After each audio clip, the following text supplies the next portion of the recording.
In a small town lived a boy named Ayan. He was an average student, not particularly skilled in sports, and often felt overshadowed by his classmates. His best friend Raj was the star of the football team, constantly praised by teachers and admired by everyone. Another classmate, Priya, was a top student who excelled in every subject. Ayan often found himself comparing his life to theirs, feeling frustrated and unworthy. Why can't I be like them? Ayan would think, drowning in self-doubt.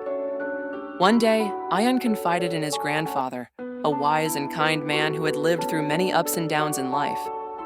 After hearing Ayan's frustrations, his grandfather took him for a walk in their garden. He pointed at the different plants and said, "Look at these trees and flowers, Ayan. The mango tree doesn't compare itself to the rose bush, and the rose bush doesn't try to become like the sunflower. They all grow in their own time, and they all bloom in their own way. What if the mango tree wasted all its energy wishing it were a flower?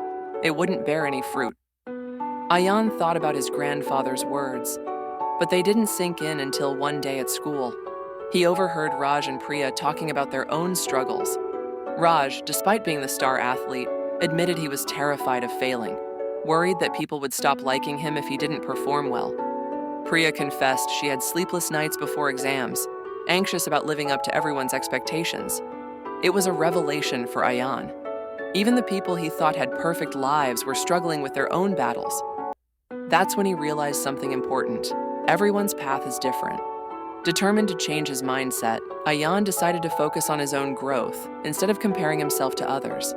He made small goals for himself, spending more time studying subjects he enjoyed, practicing football not to become the best, but to improve his own skills.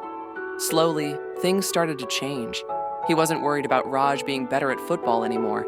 He played for the joy of it, and over time he became a strong team player. His grades improved too, not because he was competing with Priya, but because he was focusing on understanding the subjects he found interesting.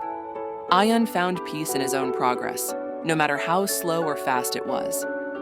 Months passed, and something remarkable happened. Ayan was no longer anxious or frustrated. He had stopped looking around at others and started looking inward. As a result, he discovered his own strengths, his ability to focus, his persistence, and his creativity. He wasn't at the top of the class or the star of the football team, but he was happy and, for the first time, truly proud of himself. One day, his grandfather asked him, "Do you still want to be like others?" Ayan smiled and said, "No, I want to be the best version of myself." His grandfather nodded and replied, "That's all you ever needed to do." Ayan's journey taught him that the key to success is not in comparing yourself to others, but in focusing on your own path. He realized that when you spend your time worrying about others, you lose sight of what truly matters: your own growth, your own dreams, and your own happiness. From that day on, Ayan's life became a testament to the power of focusing on yourself. He understood that while others might shine in their own way, his true light would come from within.